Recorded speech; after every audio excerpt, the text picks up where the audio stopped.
गुरु जी ने आज मौका दिया सत्संग शेयर करने का। अनंतम अनंतम शुक्राना। हमारी जर्नी गुरु जी के साथ शुरू हुई थी इन 2005 when Guru ji was physically present in his tola. आज भी गुरु जी हम लोगों के साथ ही है, बट जब गुरु जी फिजिकल फॉर्म में थे तब गुरु जी ने हमें आज्ञा दी थी। ये सत्संग में वैसे काफी बार शेयर भी कर चुकी हूँ, बट काफी नई संगत भी है, तो मैं बताऊंगी। जैसे हम पहले गुरुजी मोस्टली जो थे एम्पायर एस्टेट में बैठते थे, एंड एम्पायर एस्टेट में बहुत कम संगत होती थी, वहां पर 60-70 मोस्टली। तो my father is a heart patient. तो वहां पर जब मेरी मदर और पापा फर्स्ट टाइम गए तो उनको हमें भी किसी ने बताया, तो बहुत जोर से मत्था टेका। गुरुजी ने बहुत जोर से डांट दिया मेरी मदर को। पहली शांति की पापा के ऐसे बाईपास सर्जरी हुई थी, एंड उसको एकदम गुरुजी ने भी डांट दिया। फर्स्ट टाइम आप किसी ऐसे गुरु के पास जाओ, कोई भी गुरु, तो एकदम लगता है कि हाँ। तो जैसे मेरी मदर ने मत्था टेका तो गुरुजी ने बहुत जोर से उनको डांट दिया था। तो मेरी मदर रोते रोते बाहर आई थी, एंड बाहर बैठ के लंगर कर रहे थे, जहां पर वो पेमेंट सी बनी हुई है वहां बैठ के लंगर कर रहे थे। तो वो रो रही थी और किसी आंटी ने आके पूछा कि क्या हुआ। तो मेरी मदर ने बोला कि ऐसे ऐसे हम फर्स्ट टाइम आया, हमें किसी ने बताया था, और ऐसे गुरुजी ने बहुत जोर से हमको डांट दिया। तो आंटी कहती कोई बात नहीं, ये तो अच्छी बात है गुरुजी ने आपको डांट दिया, क्योंकि जो आपके ऊपर बुरे कष्ट आए हुए थे, जो बुरे कर्म आए हुए थे, वो गुरुजी ने टाले। आपको गुरुजी ने कुछ भी नहीं कहा है। जो आपके ऊपर नेगेटिविटी थी वो सारी गुरुजी ने हटाई है। तो मेरी मम्मी डरते डरते जब आज्ञा लेने गई दोबारा से कि अब गुरुजी कुछ ना बोले, तो बस गुरुजी ने हाथ उठाया और ब्लेसिंग्स दी और उनको कुछ भी नहीं बोला था। एंड अगर मैं गुरुजी के बारे में बात करूं, गुरुजी एक ऐसी दिव्य शक्ति है जिनको शायद हमारा वर्ड्स में एक्सप्लेन करना इट्स वेरी वेरी डिफिकल्ट। आप उनकी तरफ देख नहीं सकते थे। वो नॉर्मल ह्यूमन बीइंग की तरह जरूर थे, दिखते सारी चीजें वैसी थी, लेकिन आप उनके साथ आप आई कांटेक्ट नहीं कर सकते थे, उनकी तरफ आप देख नहीं सकते थे। एक डर लगता था कि कुछ बोल ना दे या फिर हमसे कुछ गलत ना हो जाए। उनके फेस पे इतना नूर होता है, इतना नूर है, इतना नूर है, जैसे साक्षात महाशिव हमारे सामने बैठे हैं। गुरुजी कहते थे मेरे जाने के बाद तुमको पता चलेगा कि मेरी वैल्यू क्या होएगी। उस टाइम पे हमको समझ नहीं आती थी कि उनके क्या वर्ड्स थे, क्या कहना चाहते थे वो। लेकिन अब नाउ वी कैन रियलाइज कि आज की डेट में इतना सब कुछ आज भी गुरुजी हम लोगों के साथ ही हैं। रोज के ही हमारे साथ गुरुजी के इतने इंसिडेंसेस होते हैं, वो सारे सत्संग ही हैं, लेकिन उनको वर्ड्स में एक्सप्लेन करना इट्स वेरी डिफिकल्ट। मैं भी आपको अपना रिसेंट सत्संग सुनाती हूँ। जैसे मेरे घर में मेरे को गुरुजी का एक स्वरूप लगा हुआ था, ग्लास का बड़ा वाला। वो मैंने अपनी due to some family circumstances मैंने अपनी मदर के वहां पर शिफ्ट कर दिया था। तो मैंने कहा चलो अब उन्होंने लगा लिया, अब मैं अपने इधर इन लॉज में मैं कोई दूसरा ले आऊंगी। मैंने एक आंटी को बोला, उनके हस्बैंड यही करते हैं, स्वरूप का ही काम करते हैं। तो बाय चांस उनके पास स्वरूप फिनिश थे। वो कहते पीछे से भी फैक्ट्री वगैरह में बन नहीं रहे हैं, तो मेरे पास छोटा स्वरूप है। मैंने कहा चलो कोई बात नहीं, तो मेरे को आप छोटा ही दे दो। उन्होंने छोटा दिया। मैं घर पे नहीं थी उस टाइम पे, तो घर पे गुरुजी का स्वरूप ले लिया फैमिली मेंबर्स ने। मैंने आके देखा तो उसके ऊपर जय गुरुजी उल्टा लिखा हुआ था। तो मैंने कहा अब ये उल्टा वाला मैं कैसे लगाऊं, मेरे को समझ नहीं आया। तो मैं उसको रिटर्न कराई, and I was very confuse कि मैं क्या करूं, अब कौन सा स्वरूप लगाऊं, गुरुजी का वही सेम वाला ले आऊं या फिर कोई और स्वरूप लगाऊं, क्या करूं। मेरे को गुरुजी के ड्रीम्स बहुत बहुत बहुत रेयर आते हैं। बहुत लोगों का मैंने सुना है, बहुत संगत का मैंने सुना है, आज ये ड्रीम में आया, आज वो ड्रीम में आया, मुझे बहुत कम आते हैं। और फ्राइडे की बात थी, सैटरडे नेक्स्ट डे था। मेरे को गुरुजी को सैटरडे का गुरुजी का ड्रीम आया कि जो गुरुजी का मंदिर में वो जो स्वरूप लगा हुआ है व्हाइट एंड ब्लैक चोले वाला, मैं उसी वॉल पे वही वाला स्वरूप लगा रही हूँ मैं। एंड उसके ऊपर कुछ लाइट्स लगी हुई हैं, जैसे आजकल स्वरूप पे कोई जैसे लाइट्स वाइट्स लगाए थे, मैं वो लाइट्स रिमूव कर रही हूँ। मेरे को ये ड्रीम आया और एकदम मेरी आंख खुल गई थी और मेरे को समझ आ गया गुरुजी ने बता दिया है कि ये वाला स्वरूप लगाना है। और एग्जैक्टली जैसे ही मैं उस शॉप पे गई, मेरे को वही स्वरूप एज इट इज मेरे को मिल गया था। तो शुक्राना गुरुजी, वो अपने आप ही सारी चीजें बताते जाते हैं कि तभी उन्होंने कुछ ना कुछ ऐसे सिचुएशन क्रिएट कर देते हैं कि हमें वो चीज खुद ही वो बता देते हैं कि हाँ इस टाइम पे ये चीज ठीक है हमारे लिए। गुरुजी से कभी भी किसी भी चीज के लिए संगत जी जिद मत करो। ये मैं अपने पर्सनल एक्सपीरियंस से बता रही हूँ कि गुरुजी से जिद मत करो, क्योंकि वो जिद में आके तुम्हें वो चीज दे तो देंगे बट वो तुम्हारे लिए अच्छी नहीं होगी। तो इसलिए उनको बस इतना ही बोलो कि जो भी हो, जो हमारे लिए अच्छा हो। गुरुजी को हम सब कुछ पता है, हमारा पास्ट भी पता है, हमारा प्रेजेंट भी पता है, हमारा फ्यूचर भी पता है। तो जो हमारे लिए अच्छा हो सिर्फ गुरुजी वो देना। हम तो खाली अपना प्रेजेंट देख रहे हैं, लेकिन उनको सब कुछ पता है। अगर हमारी लाइफ में प्रॉब्लम्स भी है तो वो भी हमारे कर्म कटवा रहे हैं। वो हमें नहीं पता हम पास्ट में क्या कर्म करके आए हैं। हमें तो ये दिखता है कि हम प्रेजेंट में तो हम किसी का बुरा नहीं कर रहे ना, तो हमारे साथ ऐसा क्यों हो रहा है। सबकी लाइफ में, सबकी फैमिलीज में कुछ ना कुछ किसी को कुछ प्रॉब्लम है, किसी को कुछ प्रॉब्लम है। कोई भी ऐसा 100% में से कोई भी ऐसा बंदा नहीं है जिसको कोई भी प्रॉब्लम। जिसके पास पैसा है उसको भी प्रॉब्लम है, जिसके पास नहीं है उसको भी प्रॉब्लम है।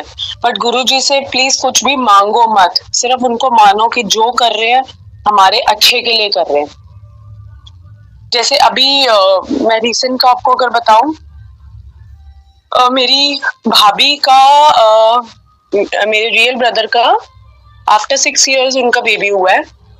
एंड जब उनके सारे रिपोर्ट्स वगैरह, अभी काफी सारे उनके टेस्ट चलते रहे, उन्होंने 2 साल के बाद प्लान करना शुरू करा कि चलो we'll have a baby now.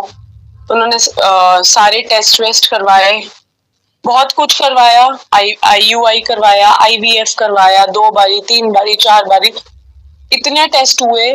शायद मेरे को नहीं लगता दिल्ली का उन्होंने कोई भी डॉक्टर छोड़ा होएगा, या तो प्राइवेट कह लो, गवर्नमेंट कह लो, आयुर्वेदिक कह लो, होम्योपैथिक कह लो, मतलब सब कुछ उन्होंने ट्राई कर लिया, सब कुछ।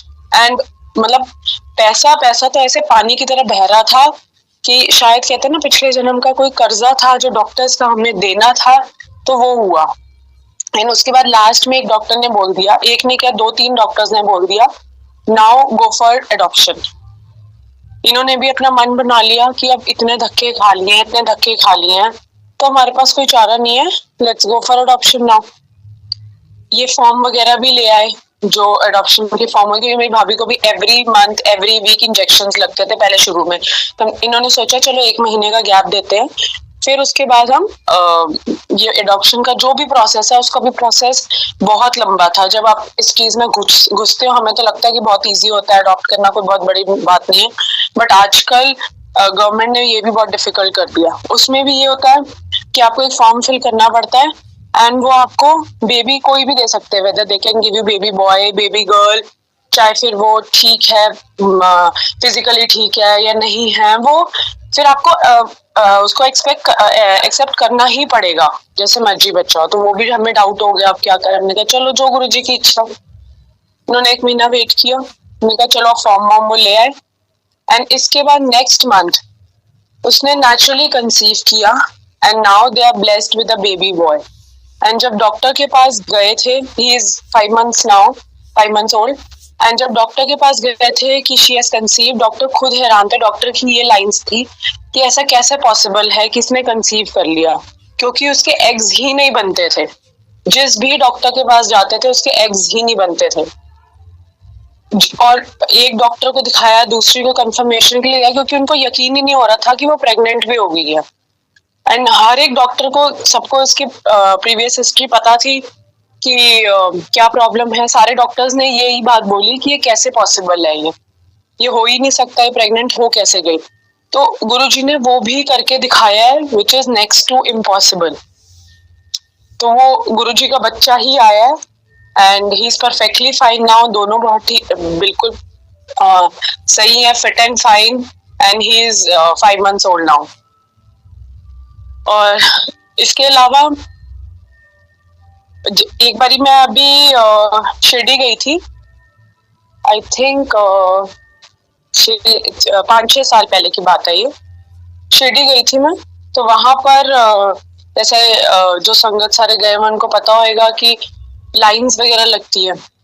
तब हमारा यहाँ पर ना घर बन रहा था, तो रैंडमली कहते हैं ना भगवान एक ही है, चाहे वो साईं बाबा हो, चाहे वो गुरुजी हो, चाहे वो कोई भगवान हो। गुरुजी भी तो यही बोलते थे, जब मैं फकीर के रूप में आया तब भी मेरे को लोगों ने नहीं छोड़ा कि कैसा फकीर सा बन के आ गया है, ऐसे फटे हुए कपड़े पहन के और वो सब। आज जब मैं अच्छे अच्छे कपड़े पहन के आया हूँ तब भी लोग नहीं छोड़ते कि कैसा बाबा है ये, इतने अच्छे कपड़े पहनता है, गाड़ियों में घूमता है, ये करता है। तो वो लोग तो खैर किसी को भी नहीं छोड़ते। लेकिन जब मैं शिरडी गई थी वहां पर मेरे साथ क्या इंसिडेंस हुआ, वहां पर जो मेन पंडित जी थे, जब मैंने मत्था टेका, उन्होंने ये बोला, मतलब कि ये ना तू अपने नए घर में फूल डाल दीजिए। मतलब मेरे को समझ नहीं आया इनको कैसे पता चला कि हाँ यहाँ पे मेरा घर बन रहा है। मैंने उनसे दोबारा पूछा पंडित जी से, मैंने कहा पंडित जी आपने क्या बोला है? कहते ये तू अपने नए घर में ना फूल डाल दियो। मैंने कहा ठीक है, जय गुरु जी। मतलब गुरुजी हर जगह है, हम किसी भी तीर्थ स्थान पे चले जाए, चाहे वैष्णो देवी चले जाओ, शिरडी चले जाओ, गुरुजी कहते हैं मैंने यहाँ पे इतना तप किया है, इतना तप किया है कि सारे ज्योतिर्लिंग मेरे बड़े मंदिर में ही है। जो हम सब लोगों को इंक्लूडिंग मी वहम होता है या हमारा मन करता है कि ज्योतिर्लिंग में जाने का, कि चलो हम ज्योतिर्लिंग पूरे करें, ज्योतिर्लिंग पूरे करें। गुरुजी ने तो सब कुछ यहीं पर ही हमें दिया हुआ है, सिर्फ हमारे नजरिए की बात है, हमें देखने की जरूरत है। जैसे नवरात्रे अब आ रहे हैं, तो नवरात्रों का भी गुरुजी ने बोला हुआ है। कई लोग वहम करते हैं कि हमने वहां प्रसाद नहीं खाना, वहां प्याज लहसुन का वहम नहीं होता है, कुछ नहीं होता। खुद वहां पर 9 देवी देवताएं खड़े होके वहां पर प्रसाद बनाती हैं, खुद 9 देवियां खड़े होके प्रसाद बनाती हैं। अगर किसी ने वहां पर फास्ट रखा भी हुआ है, घर पे लंगर प्रसाद जरूर ले। गुरुजी के लंगर प्रसाद में, जल प्रसाद में बहुत शक्ति है, बहुत बहुत शक्ति है। ये सब कुछ आजमाई हुई बातें बोल रही हूँ, मतलब ऐसा नहीं है ये सब कुछ बनी बनाई बातें हैं, ये सब कुछ एक्सपीरियंस की गई बातें हैं लाइव, गुरुजी के टाइम पर भी और आज भी, कि लंगर प्रसाद में जितनी शक्ति है, जल प्रसाद में जितनी शक्ति है, बड़े मंदिर में जितनी शक्ति है, और वो कहीं पर भी नहीं है। आज मेरी मैरिज को 12 इयर्स हो गए हैं। अभी यहाँ मेरी फैमिली में कुछ प्रॉब्लम्स चल रही थी, तो एक आंटी है संगत की, वो ही बीच में पड़ी और उन्होंने सारे जो भी इश्यूज थे रिजॉल्व वगैरह करवाए, सारी चीजें सॉर्ट आउट हुई। सिर्फ जैसे मेरे हस्बैंड 10 इयर्स से बिल्कुल भी, मैं मंदिर जाती थी, मेरे को मना नहीं किया कभी भी कि तुमने जब जाना है जाओ, लेकिन वो नहीं गए आज तक। और एक बार ही जब गए थे तो शायद वो जो यू टर्न है मंदिर का, वहां से ही वापस आ गए थे, तब तक शायद गुरुजी की आज्ञा नहीं थी। और आज वो इंसान जिसको मैं शायद रोज जल प्रसाद देती थी या गुरुजी की आज्ञा थी, वो आज मेरे को खुद बोलता है बड़े मंदिर जाने के लिए। मतलब जल प्रसाद की मैं आपको शक्ति बता रही हूँ कि कितनी शक्ति है जल प्रसाद में। जो इंसान इतने सालों से आज तक नहीं गया, वो आज खुद बोलता है कि हाँ मेरे को बड़े मंदिर चलते हैं, लंगर प्रसाद भी कर लेंगे, चाय प्रसाद भी ले लेंगे। घर पे भी मैं रोज भोग लगाती हूँ जल प्रसाद का, कि चलो रोज थोड़ा थोड़ा मैं भी लूं और उनको भी दें। तो जल प्रसाद से बहुत से चेंजेस आते हैं हमारी लाइफ में। मानो तो सब कुछ है, नहीं मानो तो कुछ भी नहीं है। हाँ, तो मैं आपको बीच में बता रही थी सॉरी कि एक आंटी थी जो बीच में पड़ी थी, उन्होंने सारा हमारा जो भी प्रॉब्लम्स थी सारी सॉर्ट आउट करवाई, सारी चीजें नॉर्मल हो गई। उसके बाद अभी थोड़े दिन पहले ही, शायद 2-3 दिन पहले ही हमारे घर में अभी सत्संग था गुरुजी का। तो जिन आंटी ने, मैंने एक्चुअली शुक्राने का ही सत्संग सोचा था कि गुरुजी का शुक्राना करना है मैंने, कि चलो गुरुजी ने सारी चीजें ठीक कर दी है। तो जो आंटी हमारे बीच में पड़ी थी, जो मीडिएटर थी, उन आंटी को सुबह 4-4:15 बजे गुरुजी का ड्रीम आता है। गुरुजी साक्षात बैठे हुए तो उनको दिखे हैं और उनको ये बोलते हैं कि तेरी बाँ पकड़ के मैंने तेरे काम करवा दिया ना जो तू चाह रही थी। और एकदम से आंटी की नींद खुल गई, उनको याद आया कि आज मेरे घर में सत्संग है। मतलब गुरुजी देखो हमारी कितनी छोटी छोटी बातों का भी ध्यान रखते हैं। और उसी टाइम आंटी का 4:30 पे मैसेज आया हुआ था मेरे पास मॉर्निंग में कि गुरुजी के वेलकम का तैयारियां हो गई है। मतलब ये it is not a coincidence कि हाँ कभी भी ऐसे गुरुजी आ जाते हैं कुछ है, नहीं। ये गुरुजी को सब पता है, सब कुछ पता है उनको, किस टाइम पे क्या चीज ठीक होनी है, किस टाइम पे क्या चीज खराब करनी है। वो हमारे कर्म काट रहे थे बेसिकली, कोई भी हो वो हमारे कर्म काट रहे हैं। हम पता नहीं क्या करके आए। शुक्र है गुरुजी कहते हैं ना कि 10% प्रॉब्लम तो मैं तुम्हें दे रहा हूँ, 90% मैंने अपने ऊपर ली हुई है। वो हमसे 10% भी नहीं झेली जाती है। अगर सोचो हमारे गुरु हमारे साथ नहीं होते तो हम 100% प्रॉब्लम कैसे हमारे ऊपर आ जाती है, मतलब हम कैसे उसको बेयर कर लेते। हम शायद एग्जिस्ट ही नहीं कर पाते इस दुनिया में अगर गुरुजी नहीं होते तो। इतनी दिव्य शक्ति है वो, इतनी ताकत है उनमें। तो प्लीज गुरुजी को मानो, गुरुजी से कुछ भी मत मांगा करो। गुरुजी को सब पता है, उनको कुछ मत बोलो कि हमें ये चाहिए हमें वो चाहिए, उनको सब कुछ पता है गुरुजी को। मैं अपना एक इंसिडेंट सुनाती हूँ आपको। मेरा एक्सीडेंट हुआ था अभी थोड़े टाइम पहले, 6-7 ईयर्स हो गए। और जैसे यहाँ पंजाबी बाग का फ्लाईओवर है, मैं ब्रदर के साथ आ रही थी तब, तो एकदम से ना मैं बाइक पे थी तो रोल होके पता नहीं क्या हुआ, 2 स्नैचर्स आए, उन्होंने मेरा पर्स खींचा और मैं रोल होके पूरे ऐसे फ्लोर पे गिर गई थी। तो जैसे वो मूवीज में होता है कि वो खून खून पड़ा हुआ था वहां पर, कोई मदद के लिए नहीं आ रहा था, कोई बात कर मतलब कोई रोक नहीं रहा था हेल्प के लिए भी। और फिर अचानक से मेरे भाई ने बहुत हेल्प मांगी, कोई नहीं आया। कोई एक टेम्पो वाला आके रुका और उसने, मेरे को कुछ याद नहीं है, मेरे को ब्रदर ने मेरी स्टोरी सुनाई है कि हाँ ऐसे ऐसे हुआ था तेरे साथ। क्योंकि मेरा जो पूरा फोरहेड है, मतलब मेरी बॉडी का तो ऐसा कोई पार्ट ही नहीं था जहां मुझे लगी ना हो, और फोरहेड जो है वो मेरा पूरा ऐसे बाहर आ गया था कि बचने के कोई चांसेस नहीं थे। फिर पास में वहां पर कोई नियर बाय कोई गवर्नमेंट हॉस्पिटल था, वहां पे पहले लेकर गए टेम्पो वाले ने, वहां छोड़ के वो चला गया। इतनी देर में उसने सबको कॉल कर दिया था मेरे ब्रदर ने कि ऐसे ऐसे एक्सीडेंट। तो वो गवर्नमेंट हॉस्पिटल वालों ने तो जवाब ही दे दिया कि ये तो बच ही नहीं सकती, क्योंकि जो सिचुएशन थी, इतना ब्लड लॉस प्लस पूरा ऐसे फोरहेड ही बाहर था। तो वहां पर थोड़ी सी बातचीत हो गई कि हाँ आप ऐसे कैसे बोल रहे हो, आपने देखा भी नहीं है। गवर्नमेंट हॉस्पिटल वाले तो थोड़े देखते भी नहीं है ध्यान से। इतनी देर में सारे रिलेटिव्स वगैरह आ गए थे, तो फिर उन्होंने दूसरे हॉस्पिटल में शिफ्ट किया था। तो नेक्स्ट डे तब वहां पे सारा मेरा ट्रीटमेंट वगैरह चला। नेक्स्ट डे मेरी मदर के पास कॉल आता है उस टेम्पो वाले का कि मैं आपकी बिटिया को छोड़ के गया था, वो ठीक है? हमें नहीं पता। उस टाइम तो मम्मी ने बोला कि हाँ ठीक है। जब उसके बाद हम घर आ गए, 2-4 दिन थोड़ी सी चीजें सेटल डाउन हो गई, फिर सोचा कि उस टेम्पो वाले के पास मम्मी का नंबर आया कैसे। क्योंकि वो टेम्पो वाला रैंडमली कोई टेम्पो आ रहा था, उसने रोका और उसने बिठाया और वो चला गया। हम नहीं जानते कौन है क्या है। तो वो हमें बाद में जब वो कहते हैं ना कड़ी हम जोड़ रहे थे कि कौन आया, कैसे, कहाँ छोड़ के गया, कैसे जानता, तो हमें समझ आया कोई नहीं आया, गुरुजी आए थे, वो छोड़ के अपना काम करके वो चले गए हैं। तो गुरुजी ने ही एक्चुअली में मेरे को वो कहते हैं नई लाइफ ब्लेस करी थी, क्योंकि जो मेरी कंडीशन थी लगता नहीं था कि हाँ, 2 डॉक्टर्स ने बोल दिया था कि इसको तो हम बचा ही नहीं सकते, कि जिस हिसाब से इतना ब्लड लॉस हुआ था और ऐसी चोटें लगी हुई थी, इतने मेजर सर्जरी हुई है मेरी 12-14 आवर्स की। तो वो गुरुजी साक्षात आए थे, जिस भी रूप में आए थे उन्होंने साक्षात भेजा किसी को और वो छोड़ के हमको चला गया था। तो गुरुजी हमारी हर छोटी से छोटी चीज का ध्यान रखते हैं, चाहे वो हमारे लिए बुरी है चाहे वो हमारे लिए अच्छी है, वो हर चीज का हमारा ध्यान रखते हैं। हमें लगता है कि हाँ हमारे गुरु हमारे लिए कुछ भी नहीं कर रहे हैं, गुरुजी आप तो हमारी सुनते ही नहीं हो, आप तो खाली, हम जैसे कंपेयर करते हैं उसकी तो फैमिली बहुत अच्छी है, इसकी तो बहुत अच्छी है। ऐसा नहीं है, सबके अपने जर्नी है गुरुजी के साथ, सबके अपने कर्म हैं गुरुजी के साथ। सिर्फ गुरुजी कहते हैं मेरे मंत्र जाप में, मेरे जल प्रसाद में, मेरे लंगर प्रसाद में बहुत शक्ति है, मंत्र जाप करो। उन्होंने कोई वहम नहीं रखा हुआ था कि डेली उठ के कोई जोत जलानी है या डेली कोई पाठ करना है या कुछ करना है। शिव पुराण के लिए वो जरूर बोलते थे कि शिव पुराण डेली पढ़ो, चाहे आप 1 अध्याय पढ़ो, लेकिन शिव पुराण पढ़ो और मंत्र जाप करो गुरुजी का। मंत्र जाप आप टीवी में भी चला लोगे, फोन में भी चला लोगे, फैमिली वालों के भी कानों में पड़ेगा, बच्चों के भी कानों में पड़ेगा। तो मंत्र जाप में तो बहुत शक्ति है।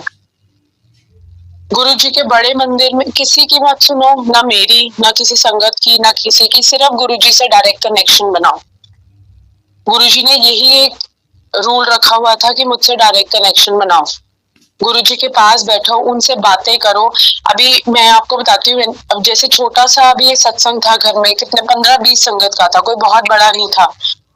फिर भी मैंने गुरुजी को, जैसे गुरुजी से ना, जैसे हम बातें करते रहते हैं, ऐसे गुरुजी हमारे साथ ही बैठे हुए, मैंने बेड साइड पे गुरुजी के स्वरूप रखा हुआ है कि गुरुजी आपका एक छोटा सा इवेंट भी होता है ना, ऐसे ही आपने आना भी होता है घर पे, ऐसा लगता है कि बहुत बड़ी शादी है। हालांकि कुछ भी नहीं करना था, कि नॉर्मल लंगर प्रसाद, चाय प्रसाद वगैरह था, बट फिर भी जैसे होता है ना, हम हंसी मजाक कर रहे होते हैं आपस में फ्रेंड्स से, और उसमें उनको अपना फ्रेंड बनाओ, अपने दिल की सारी बात करो गुरुजी से, वो सब कुछ सुनते हैं, रिएक्ट भी करते हैं।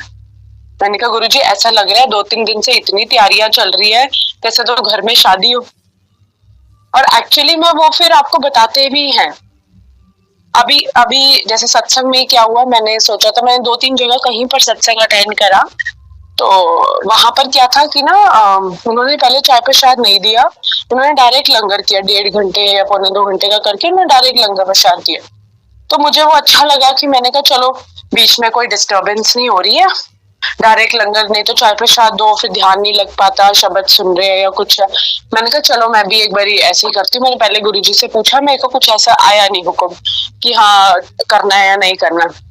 मैंने कहा चलो मैं भी एक बारी ऐसे ही ट्राई करती हूँ कि चाय प्रसाद ना देकर, कि बिल्कुल भी संगत को डिस्टरबेंस ना हो और संगत आराम से शांति से बैठे, अपना सत्संग वगैरह सुने, अपना शब्द सुने, और उसके बाद लंगर प्रसाद कर लें। अच्छा, मैंने तो ये सोचा कि संगत को कोई डिस्टरबेंस ना हो या हमें कोई डिस्टरबेंस ना हो। उस टाइम पे क्या हुआ, 2 शब्द चले, तीसरे पे स्पीकर बंद पड़ गया। उसको उससे 2 दिन पहले पूरा स्पीकर चलाया, सब कुछ किया, कुछ प्रॉब्लम नहीं हुई, वो पूरा उसकी स्क्रीन ही उड़ गई। फिर दूसरा स्पीकर अरेंज करा जो छोटा घर पे पड़ा था, उसमें भी कोई दिक्कत आ रही थी, क्योंकि हमने एक्सपेक्ट ही नहीं किया था कि ये वाला स्पीकर खराब भी हो जाएगा। बाद में जब उस टाइम तो बंदा बिजी होता है, नहीं ध्यान रहा, लेकिन डिस्टर्बेंस चहल पहल जैसे शुरू हो जाती है, ये नहीं चल रहा, वो नहीं चल रहा।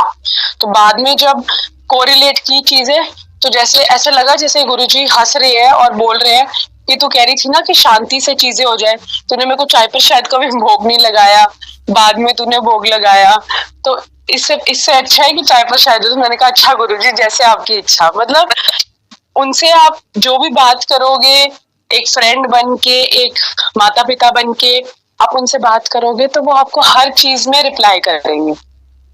ये मत सोचो कि हाँ गुरुजी हैं तो हमें डांटेंगे या कुछ, बहुत प्यार करते हैं गुरुजी अपनी संगत को, बहुत प्यार करते हैं, आप जितना सोच भी नहीं सकते उससे ज्यादा प्यार करते हैं वो। एक बारी ऐसी गुरुजी, मेरे अभी आपसे बात करते करते ये ध्यान आया मुझे कि जैसे मैं बोलती हूँ कि गुरुजी जो मेरे माँ बाप है, गुरुजी कहते हैं माँ बाप की सेवा करो या कुछ करो। मैंने कहा ये तो मेरे कर्मों के माँ बाप है, जो आए हैं वो मेरे कर्म है, वो उनके कर्म है जो मैं उनकी बेटी बनी, लेकिन असली माता पिता तो आप हो मेरे। और जिस दिन ये फादर्स डे था, उस दिन मेरे को गुरुजी का ड्रीम आया था कि गुरुजी, मैं नहीं जानती हूँ किसका घर था, गुरुजी ग्रीन चोले में बैठे हुए थे, पैरेट ग्रीन चोले में वहां पे बैठे हुए थे।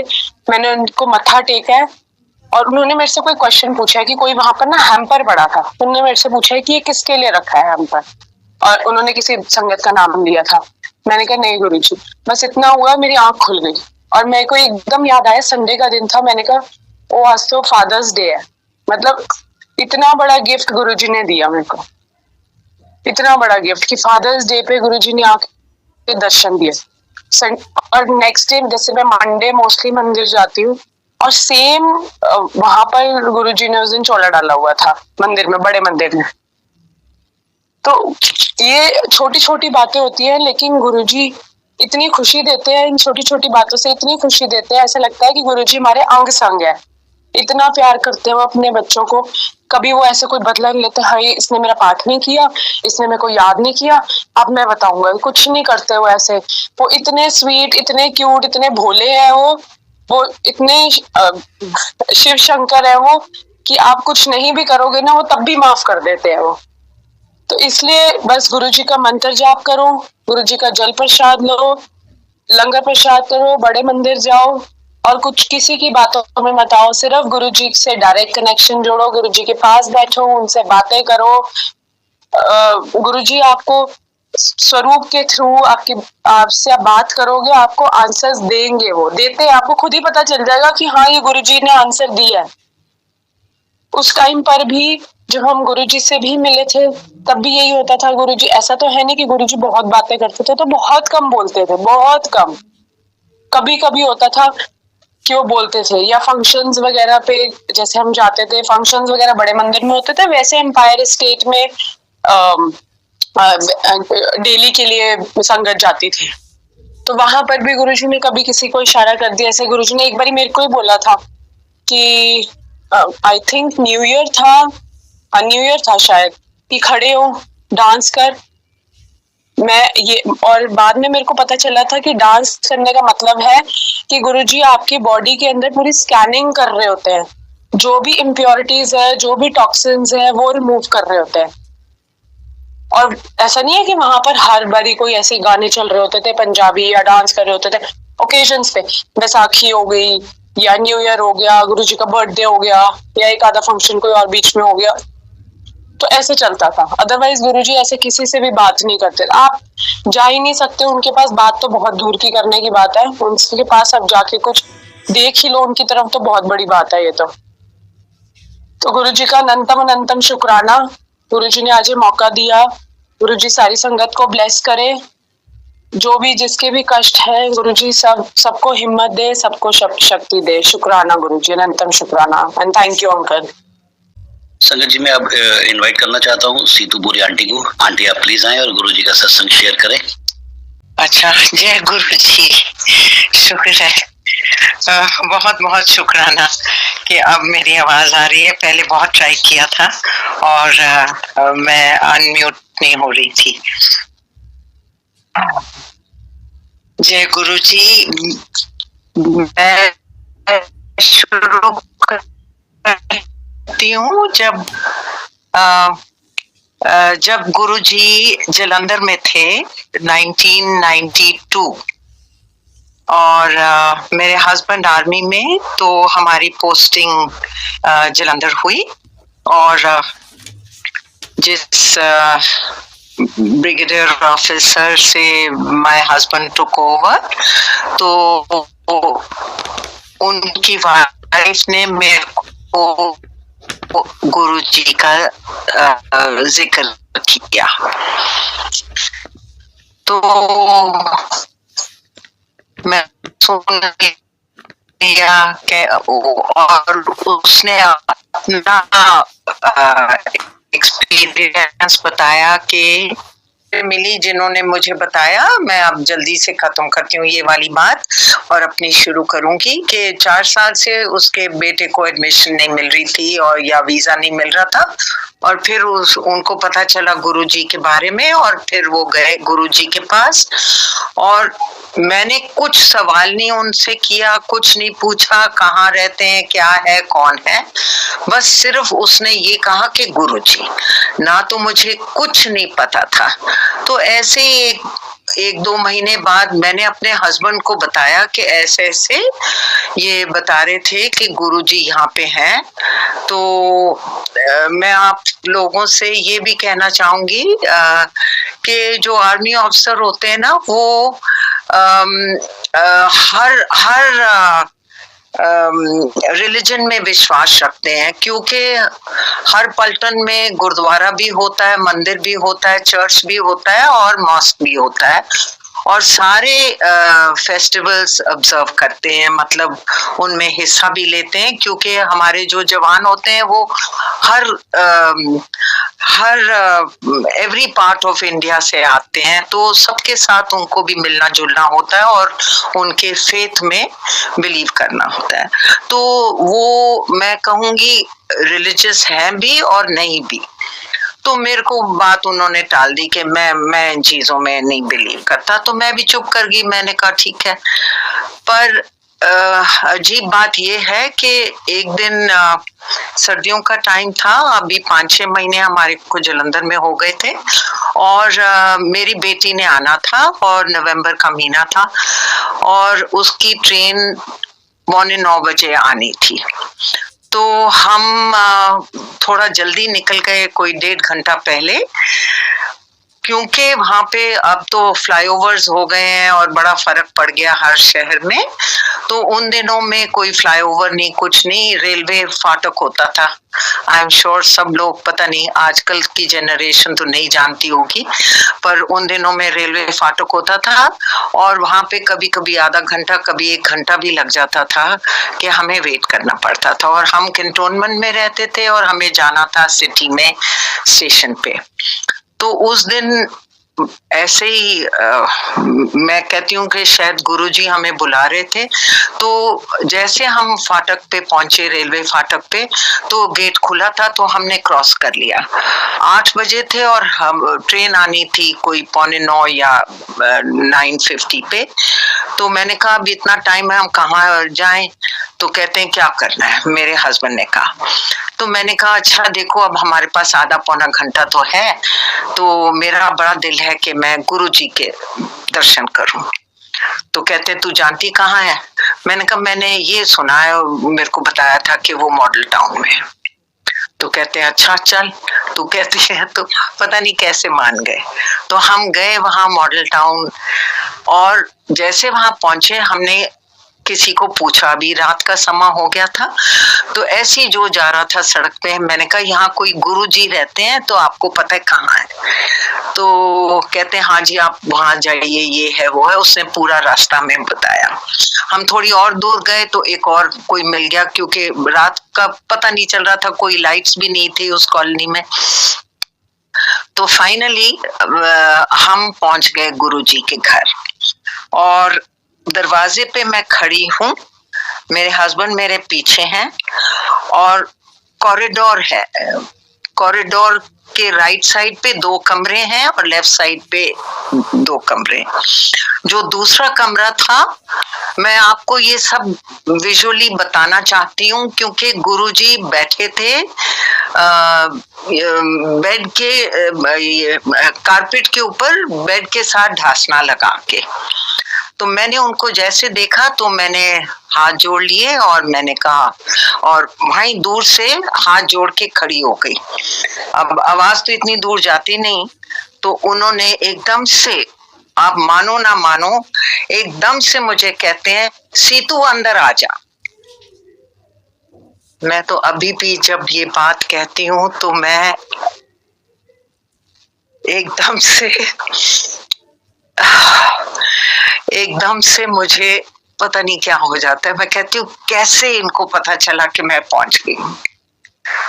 और हमने किसी से बात भी नहीं की, किसी से कहा नहीं, पूछा नहीं, बस यकायक, जैसे मैं कहती हूँ ना कि मेरे दिल में पता नहीं कैसे आवाज आई कि हमारे पास आधा पौना घंटा है तो हम चलो गुरुजी को मिले। और जैसे इन्होंने कहा सीतू अंदर आ जा, मेरे हस्बैंड भी हैरान हो गए और मैं तो हिल गई बिल्कुल ही। तो बिल्कुल ही आराम से मैं धीरे धीरे गई।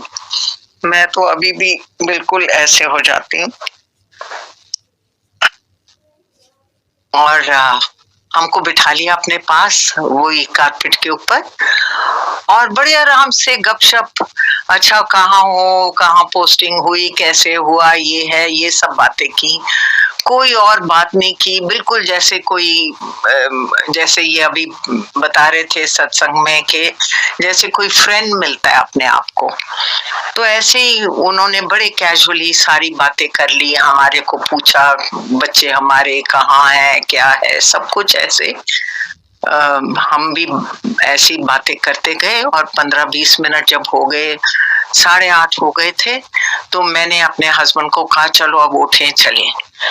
तो गुरुजी कहते हैं कहाँ जा रहे हो? मैंने कहा हमें अब जाने की इजाजत दो, हमारी बेटी आ रही है। कहाँ से आ रही है? दिल्ली से आ रही है। मैंने कहा, कहते हैं अच्छा अभी बैठे रहो। मैंने कहा नहीं जी, उसकी ट्रेन 8:50 पे है, तो अकेली आ रही है। कहते उसकी ट्रेन तो लेट है, बैठ जाओ। तो हम 5 मिनट और बैठ गए, 8:35 हो गए। मैं फिर घबरा रही थी क्योंकि हमारी बिटिया अकेली आ रही थी और एज अ मदर आप समझ सकते हैं। कहते मैंने कह दिया ना उसकी ट्रेन 9:15 बजे आएगी। तो हम 8:40 पे बहुत उनको कह के बस अब हम और नहीं रुक सकते, हमने जाना है। और वहां से कोई टाइम ज्यादा नहीं लगा, हम आई थिंक 8:50 पे स्टेशन पहुंच गए। और हमें पता था कि उन्होंने लिख दिया था या अनाउंस कर दिया था कि ट्रेन 9 बजे आएगी। 9 बजे नहीं आई, 9:05 पे नहीं आई, 9:10 पे नहीं आई, 9:12 पे दूर से हमने ट्रेन की वो लाइट देखी और वो आई जैसे धीरे धीरे अंदर। Finally, when it stopped, it was exactly 9:15. And you can imagine कि मेरा तो बिलीफ और हो गया। मैंने कहा ये तो कमाल ही हो गया, हम तो इतना सोच रहे थे कि हम लेट हो गए हैं, पर गुरुजी ने हमें कैसे रोक लिया। तो ये पहला हमारा जो उनके साथ उनके दर्शन जब हुए, ये पहला हमारा एक्सपीरियंस हुआ। और उसके बाद मैंने जब और लोगों से बात की तो कुछ लोग जानते थे और सब लोग नहीं जानते थे। तो हमारी पलटन में एक न्यूली मैरिड थे, नॉट न्यूली मैरिड, 7 इयर्स उनकी शादी हो गई थी और उनके कोई बच्चा नहीं था। और वो मुझे कह रही थी जूनियर ऑफिसर्स वाइफ्स आके बताती हैं कि ये हमारी प्रॉब्लम है। तो मैंने उसको ऐसे ही बोल दिया, मैंने कहा अच्छा तुमको मैं किसी के पास लेके चलूंगी, तुमने चलना है? कहते हाँ। मैं उस वो कैप्टन की वाइफ थी, मैं उसको लेके गई गुरुजी के पास और गुरुजी को बताया कि ऐसे ऐसे इसको ये बड़ी मन्नत है इसको कि इसके बच्चे हो जाएं। तो गुरुजी ने उसको आशीर्वाद दिया और बोला ठीक है, सब ठीक हो जाएगा। और उसके बाद मेरी बेटी आई तो मैं बेटी को भी लेके गई और मेरे को कहते तू बता तेरे को क्या चाहिए? मैंने कहा मैं तो ठीक हूँ, आपके दर्शन हो गए, मैं ठीक हूँ। कहते नहीं तू सोमवार का व्रत रख। मैंने कहा अच्छा, शिव जी का सोमवार का व्रत रख। तो मैंने उस दिन से व्रत रखना शुरू कर दिया सोमवार का। उसके बाद मेरे हस्बैंड की प्रमोशन भी हो गई। और ये भी मैं कहना चाहती हूँ कि जितने भी थे सब के बीच में से आई थिंक सिर्फ मेरे हस्बैंड थे जिनको प्रमोशन मिली। और ये 92-93 की बात है। और उसके बाद हमारी पोस्टिंग दिल्ली हुई, दिल्ली से हम कलकत्ता गए, कलकत्ता से हम पूना गए, पूना से वापस दिल्ली आए 2001 में। और ये 7 साल मेरे को भी कोई खबर नहीं, कुछ नहीं। मेरे को 7-8 महीने हो गए थे दिल्ली आके। और एक दिन ऐसे ही किसी के घर में हम गए तो ये मेरी कोई हमारे जान पहचान के थे। तो वो कहने लगी मुझे कि सीतू तुम दिल्ली कब से आई हो? मैंने कहा हमारे को बस आई थिंक साल हो गया। तो कहती है तुम गुरुजी को नहीं मिले? मैंने कहा कौन गुरुजी? तो कहती है वो गुरुजी जो एम्पायर स्टेट में है। मैंने कहा मैं तो एक ही गुरुजी को जानती हूँ जो जलंधर में होते थे। कहती वो ही है। तो मैंने कहा तुम्हें कैसे पता है कि मैं उनको जानती हूँ? कहती वो मुझे पूछ रहे थे कि यहाँ पे सीतू आई हुई है, वो मेरे को मिलने क्यों नहीं आई। अब मैं इतनी हैरान, मैंने कहा हाय देखो कैसे उनको याद आया। और उनको कैसे पता चला कि हम अब दिल्ली आ गए हैं। तो मैंने उस बात को, पता नहीं क्यों हम बिजी होंगे, मुझे नहीं मालूम क्या हुआ, पर मैं आपको बताऊं, सारी संगत को बताऊं कि 1 महीने में my husband was diagnosed with cancer and उनकी सर्जरी हो गई। और मैं आई थिंक सर्जरी हो गई थी, और मेरा बेटा जो अब्रॉड गया हुआ था वो भी आया, और मैं अपने बेटे को कहा, मैंने गुरुजी के पास जरूर जाना है। तो फिर उसी फ्रेंड से मैंने पता किया कि कहाँ रहते हैं, मुझे ये नहीं पता था कि एम्पायर स्टेट में कहाँ कैसे। तो वहां पहुंच गए और वहां पूछ के उनके जिधर वो रह रहे थे वहां पहुंच गए, और जिन्होंने देखा है कि वो एम्पायर स्टेट जहाँ पे वो रहते थे, जहाँ उनकी संगत होती थी, तो वो जैसे अपनी कुर्सी पे उन्होंने लाल कुर्ता पजामा पहना, पजामा तो नहीं, वो लाल पूरे वस्त्र पहने हुए और बहुत ही खूबसूरत लग रहे थे। तो दूर से जैसे मैं उस हॉल में घुसी तो मैंने हाथ जोड़े और उनकी तरफ देखा, तो मेरे को कहते हैं, सीतू तू होना ही है ना जब तेनू तकलीफ हुई है। मेरे को इतना बुरा लगा। मैंने कहा जी मुझे माफ कर दो। कहती कोई माफ नहीं, तू इत्थे आ जा, बह जा मेरे कोल। और बिल्कुल सबके बीच में से मुझे बुला के अपने पास उन्होंने बिठा लिया। कहते हाँ बता क्या। तो मैंने उनको सब बताया। कहते तू पहले क्यों नहीं आई। तो मैं तो चुप कर गई। मैंने कहा मैं तो अब तकलीफ में हूँ आपके पास। कहते हाँ मुझे पता है, तेरे को तकलीफ हुई है तभी तू आई है। तो मैंने भी बोल दिया हाँ जी बिल्कुल आप ठीक कह रहे हो। तो कहते हैं अच्छा तू लेके आओ। मैंने कहा वो तो आ नहीं पाएंगे क्योंकि उनको मना किया हुआ है ऐसे संगत में कहीं भी जाने के लिए, उनकी ट्रीटमेंट जो चल रही है। तो कहते हैं अच्छा ठीक है, तू एक वो तांबे का जग ले आ और बस ऐसा कर। तो फिर मैं वो तांबे का जग ले आई और उन्होंने उसको जो भी ब्लेसिंग दी और मेरे को बोला कि इसमें पानी डाल के उनको पिलाया कर। He did get cured and उसके लिए मैं गुरुजी से बहुत ही, उसके बाद मैं जाती रही उनके पास।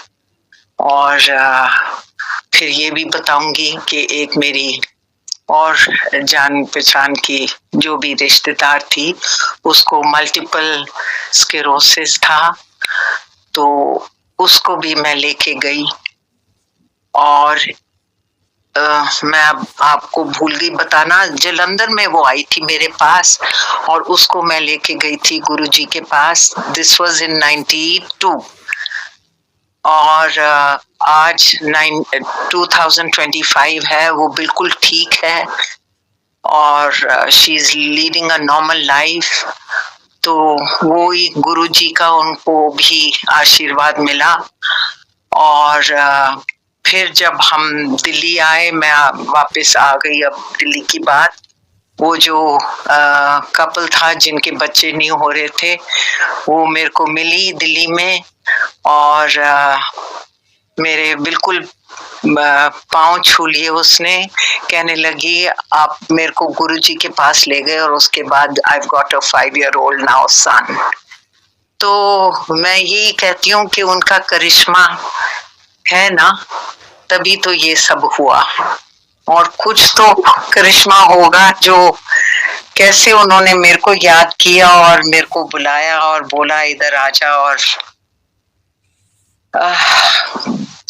कैसे उस फ्रेंड को जो जिसको मैं ऐसे ही मिलने चली गई और वो मुझे कहती है कि तू गुरुजी को नहीं मिल के आई। और बस अब मैं वापस दिल्ली में ही हूँ और जाती हूँ, बड़े मंदिर भी कभी कभी जाती हूँ और इधर ग्रेटर कैलाश भी जाती हूँ। और आज मुझे जब बोला इन्होंने कि आप अपना एक्सपीरियंस बताइए, तो मैंने कहा जरूर, गुरुजी का जो हुक्म हो मैं जरूर करूंगी। और बहुत बहुत शुक्राना गुरुजी का, उनकी ब्लेसिंग्स हमेशा सबको मिले और सब खुश रहे, संगत सारी खुश रहे। बहुत बहुत शुक्राना आप सबका कि आपने मुझे ये चांस दिया, अपॉर्चुनिटी दी अपना एक्सपीरियंस बताने का। बहुत बहुत शुक्राना।